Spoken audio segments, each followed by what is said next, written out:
Assalamualaikum warahmatullahi wabarakatuh. Waalaikumsalam warahmatullahi wabarakatuh. Alhamdulillahirabbil alamin wa bihi nasta'in wa ala umuri dunya waddin wa ala alihi wa sahbihi ajma'in amma ba'd.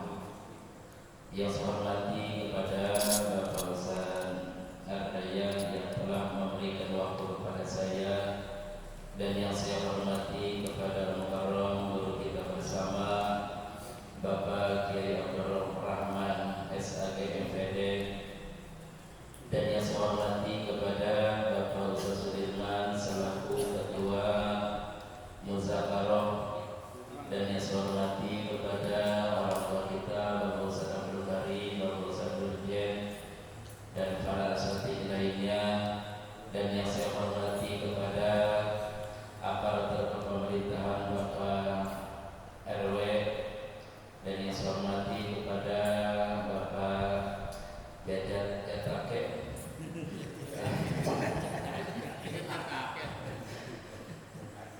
dan yang saya hormati kepada seluruh jamaah majelis taklim muzakarah. Mohon maaf saya tidak sebutkan satu persatu, dan itu tidak mengurangi rasa hormat dan takjub saya. Alhamdulillah, pada malam hari ini kita dapat dipertemukan kembali dalam rangka melaksanakan rutinitas kita setiap malam Selasa diadakan ta'lim, yang mudah-mudahan Allah berikan kita istiqomah, Allah berikan kita sehat panjang umur, sehingga kita dapat melaksanakan rutinitas kita setiap malam Selasa, yang mudah-mudahan Allah mudahkan di dalam menerima ilmunya, dan mudah-mudahan ilmu yang kita dapati, ilmu yang kita miliki, mudah-mudahan Allah berikan ilmu yang bermanfaat. Hadirin jamaah yang saya hormati, kita lanjut kepada materi di halaman 23.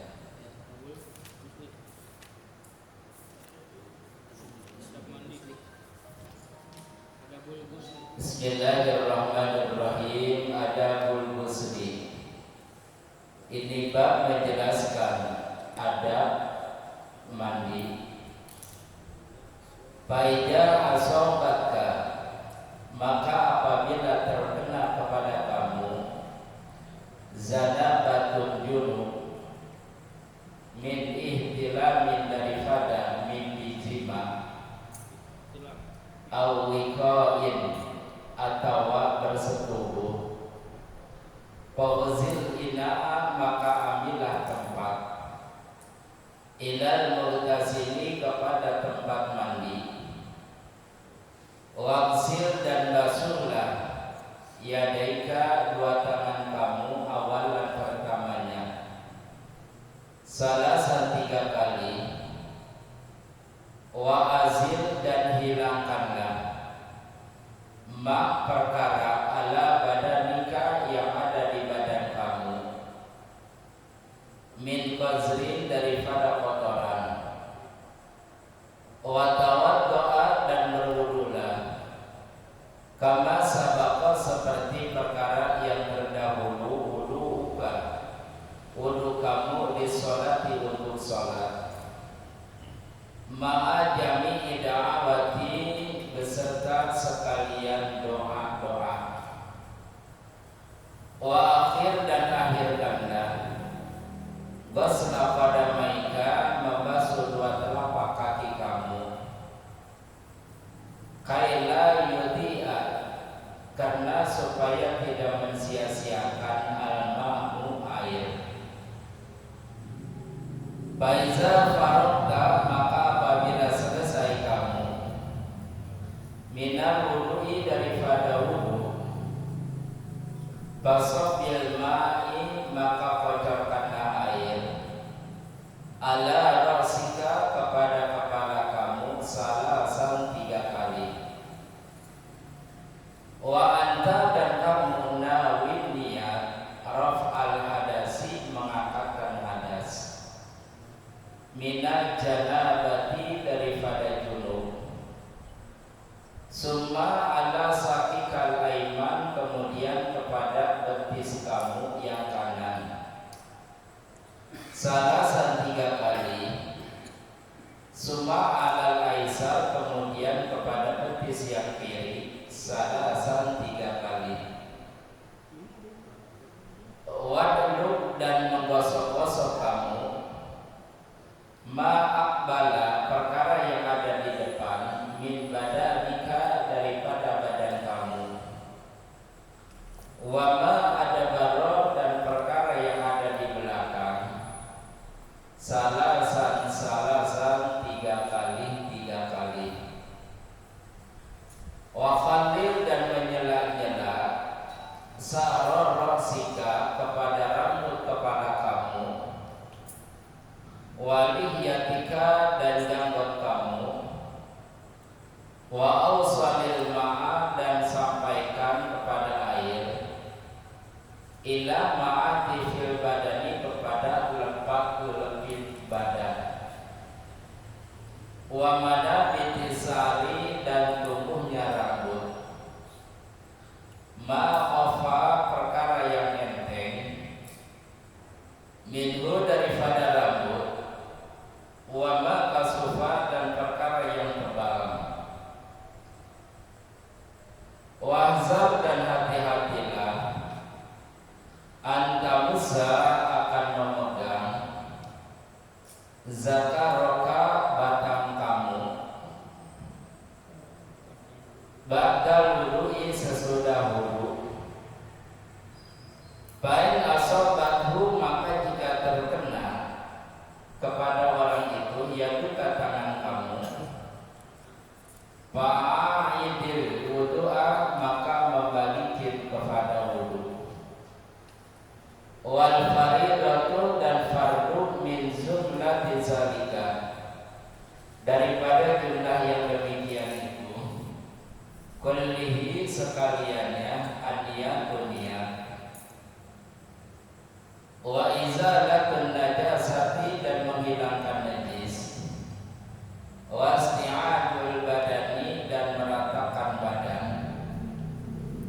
bil ghusli, dengan mandi, wa fardul wudu'i, dan fardu wudu, ghuslul wajhi, membasuh muka, wal yadaini, dan 2 tangan, ma'al mirfaqaini, beserta 2 sikut, wa masuhat rasi, dan mengusap sebagian kepala, wa ghusrul rizlaini, dan membasuh 2 kaki, ilal ka'baini, sampai 2 mata kaki, marratan sekali-sekali, ma'an niyati, beserta niat, wa tertibu, dan tertib, wa ma adaha, dan perkara selain daripada fardu, sunanun mu'akkadatun, sunat yang dipentingkan. Fadluha, keutamanya itu sunat, kasiratun, banyak, wa sawabuha, dan pahalanya itu sunat, jazilun, agung atau besar, wa mutahawinu, dan yang menggampangkan, biha, dengan perkara yang sunat, khasirun, rugi, bal huwa, tetapi orang itu, bi asli faraidihi, dengan asal keperduannya, mukhatirun, kesalahan atau kata, fa'inan nawafilah, maka sesungguhnya sunat, zawabirun, menambah, lil faraidi, bagi sekalian fardu. Ini menjelaskan tentang berkaitan adab mandi, bahwa di dalam agama mandi itu ada aturannya, mandi itu ada caranya, mandi itu berkaitan dengan hukum wajib, hukum sunat, hukum haram, hukum makruh, dan hukum mubah. Di sini kalimatnya musli, Apa arti ghusli? Jadi kalimatnya sama, ogin, sin, lam. Dibaca domal rin, dibaca domah oginnya ghuslu. Maka artinya saya lanul ma'i ila jami'il badani binyatin mahsusotin. Arti daripada ghusli adalah mengocorkan air ke sekalian badan dengan niat yang ditentukan. Berarti kalimat ghusli di sini adalah orang yang melaksanakannya. Beda dengan dibaca ghusli. Kalau ghusli itu badan yang dibasuhnya, anggota yang dibasuhnya, maka kalimatnya ghusli. Ghusl-rijlain, ghuslul yadain, dan ghuslul wajhi dan sebagainya. Kalimat ghuslu dengan ghuslu ini berbeda. Tadi kalau kalimatnya ghuslu berarti orang yang melaksanakannya. Kalau kalimat ghuslu badan yang dibasuhnya. Dibaca kasroh jin gislu artinya alat yang dipakai mandi seperti sabun ataupun seperti siduk misalnya, seperti keran dan sebagainya. Jadi kalimat ini berbeda-beda. Kalau dibaca ghuslu kalimatnya beda, dibaca ghuslu artinya beda, dibaca gislu artinya pun beda. Itu. Jadi beda-beda kalimat antara dibaca ghuslu, gislu dan ghus. Nah, tadi kalau dibaca ghuslu berarti mengocorkan air ke sekalian badan binyatin mahsusotin dengan niat yang ditentukan. Imam Ghazali menjelaskan tentang tata cara melaksanakan mandi. Mandi ini berkenaan dengan hukum yang 5, diantaranya wajib. Terus lagi ada yang mandi sunat, ada yang mandi mubah, ada yang mandi makruh, dan ada hukum yang mandi haram. Mandi yang wajib seperti mandi dalam keadaan kita punya hadas besar, seperti jinabat, seperti jinabatnya ma'ihtilamin awiqain, baik junub dengan sebab mimpi ataupun dengan sebab jima. Nah, disinilah ketika kita punya hadas besar, maka mandi di sini adalah wajib. Yang keduanya adalah mandi yang sunat ketika kita mau melaksanakan sholat Jumat, kita mandi sunat. Ada yang wajib, ada yang mandi mubah, ya mandi biasa yang sering kita pakai dalam arti dalam keadaan dari mana posisi gerak, posisi misalnya panas, terus kita mandi. Ini perkara mandi yang mubah. Ada mandi yang makruh ketika dalam puasa, mandinya di setu atau di kali atau di kolam. Yang biar adem, badannya rendah dikit. Nah, dalam arti posisi mandi dalam keadaan puasa, kita tenggelam, nyelam di dalam air yang banyak, ini makruh hukumnya. Ada mandi yang haram. Mandi yang haram, mandi yang seperti apa? Perempuan dalam keadaan haid mandi niat untuk ibadah. Itu haram hukumnya karena posisi mereka dalam keadaan hadas besar. Itu. Nah, disinilah faedah asobat kajanabatun min tilamin awiqain. Kalau seandainya kita terkena junub daripada mimpi ataupun jima. Nah, jima di sini berarti pegawai sama bini dewek. Wa uzir ina ila mutasili, maka ambillah tempat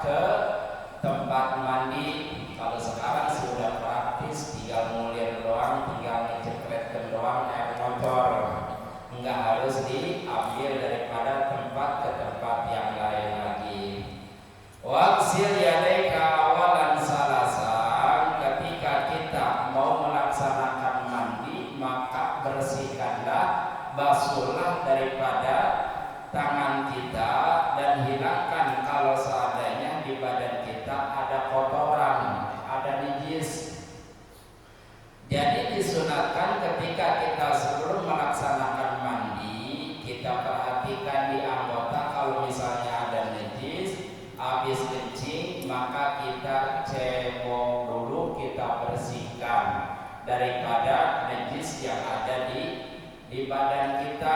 Jangan kita kencing nanti membersihinnya sekalian mandi. Nah ini gak bisa, harus dibersihkan terlebih dahulu. Dan kita melaksanakan wudu lissolati untuk sholat. Jadi tata cara di dalam melaksanakan mandi, kita wudu terlebih dahulu melaksanakan daripada wudu kita. Kira-kira contoh kayak begini nih. Misalnya kita lagi duduk begini, kita habis melaksanakan wudu, kemudian kita duduk begini sampai pules, ngimpi naik perahu misalnya, ngimpi jima, tidur pules banget, sampai ngimpi pas bangun bawah selang banjir misalnya. Nah kira-kira ini wudu kita batal enggak dengan keluar kita ngimpi kayak begitu? Batal enggak? Hah? Batal apa enggak? Kita habis dulu nih, misalnya kita mengaji, wudu dulu, terus kita dulu kayak begini, mengapa boles? Enggak taunya selang yang bawah bocor. Iya, keluar mimpi, begitu melek lagi banjir. Kira-kira nih wudu kita batal enggak? Hah? Batal. Batal enggak? Lah kagak batal. Iya, kagak batal, cuman kita wajib mandi. Nah, bagaimana nanti tata cara wudunya? Kan sebelum mandi kita melaksanakan wudu. Apakah wudunya ini niat mengangkatkan hadas besar? Apakah kita niat melaksanakan wudu? Misalnya nawaitul wudu'a ataupun nawaitul lirafil hadasil asghari. Nah, kalau seandainya posisi kita dalam keadaan punya dalam arti punya wudu, maka ketika kita nanti wudunya bukannya wudu menghilangkan hadas kecil, bukannya niat wudunya melaksanakan wudu untuk sholat, tapi niatnya nawaitu sunnatal ghusli. Paham nggak? Nah niatnya karena posisi kita kan nggak punya hadas besar, nggak punya hadas kecil, udah punya hadas, dalam arti udah melaksanakan wudu. Nanti ketika kita mau melaksanakan wudunya, maka wudunya bukannya niat wudu, bukannya niat rafal hadasil asghar, tapi niatnya sunnatal ghusli. Paham ya? Jelas? Nah, terkecuali posisi kita enggak punya wudu, maka niatnya nawaitu wudu'a li raf'il hadasil asghari. Paham? Jelas? Iya. Maka tata caranya kita melaksanakan daripada wudu seperti wudunya sholat, telinga, muka, kaki, tangan, semuanya dibasuh 3 kali. Dan kita harus perhatikan lepat-lepitnya. Jambut kita kalau jambut tebal, rambut kita kalau rambutnya tebal, maka harus dengan kebasuhan dengan air. Tapi awas, wahzar antamusa zakaraka pada wudu. Kalau seandainya kita habis wudu, jangan megang zakar, batal wudu kita. Bagaimana kalau singkongnya gatal? Nah, cara ngegaruknya jangan dengan ini, tapi dengan ini, garuk-garuk begini. Jadi kalau kita pegang begini, batal. Kalau seandainya kita pegang dengan tangan kita, fa'idil wudu'a, maka wudu kita harus kita ulangin lagi. Maka semuanya itu harus kita, yang pertama kita niat dan menghilangkan najis dan meratakan badan. Cara-cara mandinya pun harus benar-benar diperhatiin. Jadi sebelum kita mandi harus kita menghilangkan terlebih dahulu daripada najis ataupun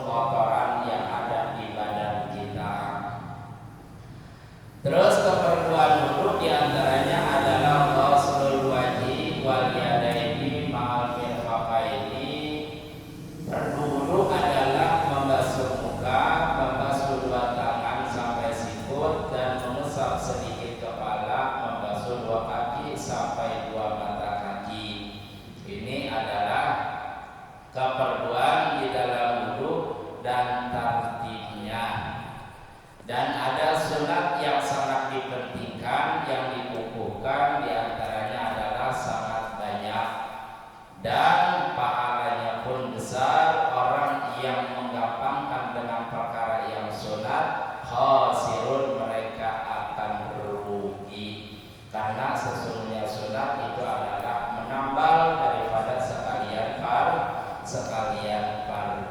Ada budaya bumi. Wallahu a'lam. Kitab Safinah sampai di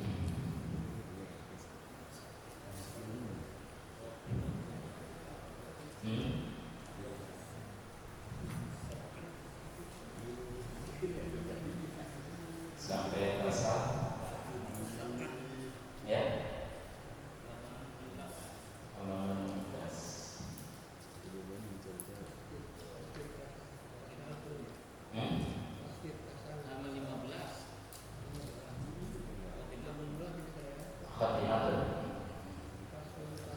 Bismillahirrahmanirrahim. Aqa'us sujudi, anggota-anggota sujud sabatun ada 7.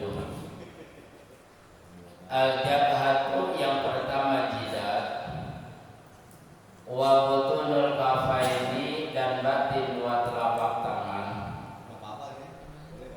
wa rukbatani dan dua dengkul, wa butunu asabi rizlaini dan batin jari dua kaki. Paslon bermula ini pasal tasdidatul tasawudi, tasdid tahiyat. Ihda wa isruna ada 21. Hamsun yang 5 fi akmalihi di dalam sempurnanya, wasita ta'asara dan 16 fi akmalihi di dalam akalnya sedikitnya. At-tahiyyatu ala ta'i wal ya. Lafaz at-tahiyyat tasdidnya di atas ta dan di atas ya. At-tahiyyatu. Al-mubarakatu salawatu ala shad. Lafaz al-mubarakatu salawatu di atas shad. At-tayyibatu ala ta'i wal ya. Lafaz at-tayyibatu ala ta'i di atas ta wal ya dan ya. At-tayyibatu.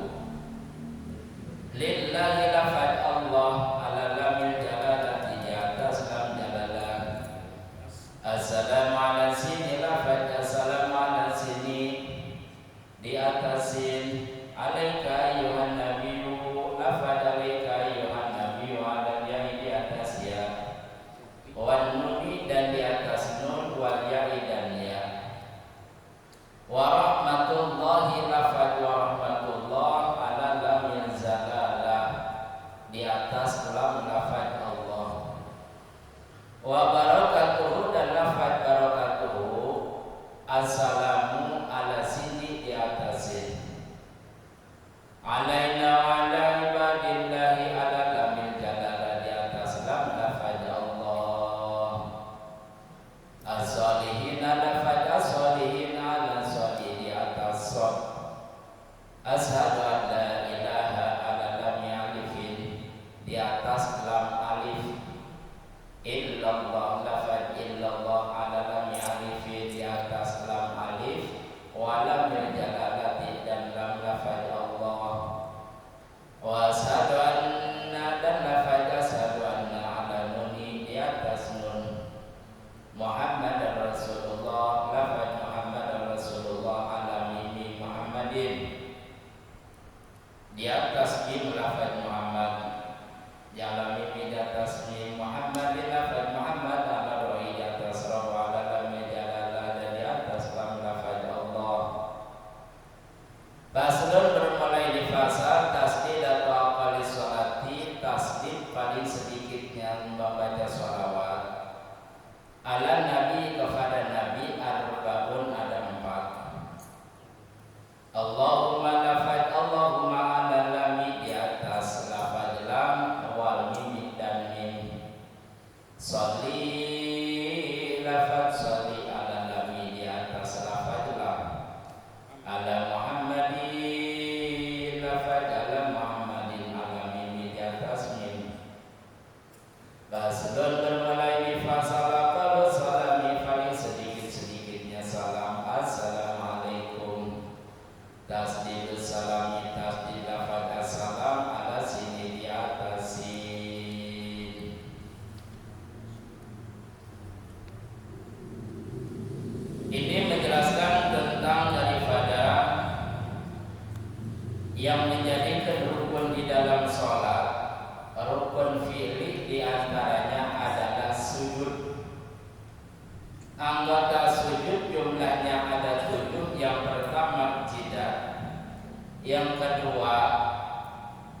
batin telapak tangan, terus lagi dua dengkul, terus lagi batin perut jari kaki. Yang disyaratkan yang harus terbuka di dalam sujud adalah zabha. Kalau tidak tertutup maka tidak sah sujud kita. Kalau tangan tertutup enggak jadi masalah, kaki tertutup enggak jadi masalah, dengkul tertutup enggak jadi masalah. Tapi kalau namanya jidat tertutup tidak sah. Gitu. Gimana kalau seandainya kita sholat kemudian rambutnya ada yang nongol begini nih, rambut nongol begini, tuh kita sholat begini, kira-kira sah nggak sujudnya? Hah?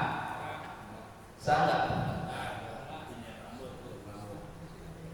Ini rambut nih, tuh keluar, kita sholat begini, pas kita sujud, sah nggak kita kira sujudnya? Hah?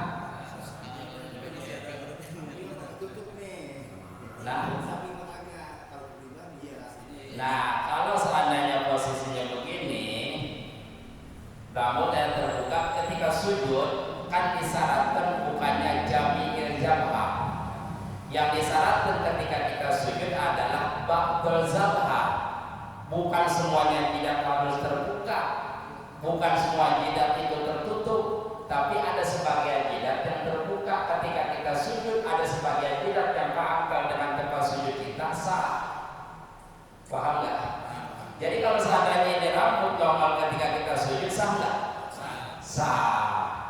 Karena ada sebagian jidat yang terbuka di sini. Sedangkan di dalam salah sujud bukannya semua jidat ini terbuka.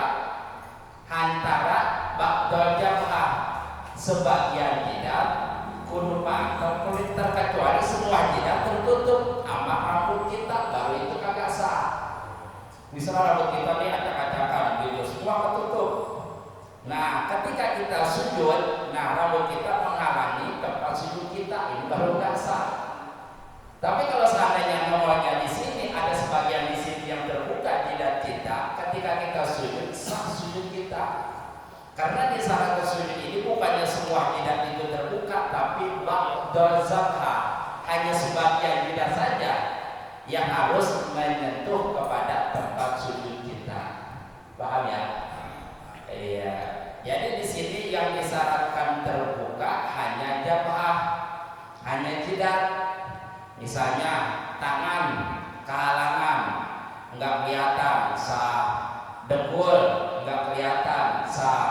Kaki enggak kelihatan, sah. Yang disyaratkan di dalam anggota sujud di sini adalah jidat. Yang ketiganya adalah butun. Nah, di sini kadang-kadang harus kita benar-benar kita perhatiin. Di sini adalah butun asobi rizlain. Arti butun ini, asobi jari berarti jari kaki. Nah, bukannya atrof, terkecuali disyaratkan atrofu asobi rizlain. Boleh kita sujud begini doang. Tapi di sini kan butun asobi rizlain, perut jari berarti perlu ditekukkan. Iya. Nah, kita tekukkan nih perut jari. Kadang-kadang ada timbang nempel doang. Nah, disinilah di dalam fikih itu ada yang mengatakan boleh timbang nempel doang, yang penting asal syarat kaki nempel.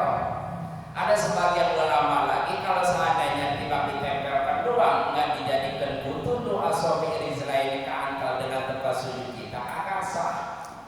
Jadi ulama ada dua nih. Ada yang mengesahkan ketika kita sujud kita tempelkan doang dengan ujung jari kaki kita, sah. Ada juga yang tidak mengesahkan kalau seandainya tanpa dengan butun ini nih.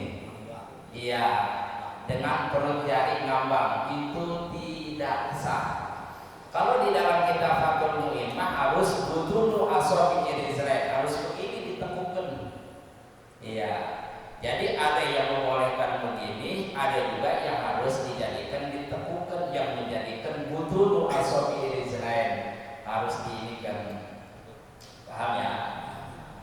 Terus lagi di dalam masalah tasdid tahiyat yang sering kita baca, di dalam tahiyat akhir jumlah tasdidnya ada 21 tasdid. Jadi harus benar-benar tasdidnya jangan ditinggalin, harus kita baca. Kadang-kadang kita membaca tahiyatnya begini, atahiyatu, atahiyatu. Coba kita raba-raba sama diri kita ketika kita sholat lohor dah, sholat lohor asar. Kadang-kadang kita membaca tahiyatnya atahiyatu, berarti di situ menghilangkan tasdid kalimat taknya. Sedangkan di sini adalah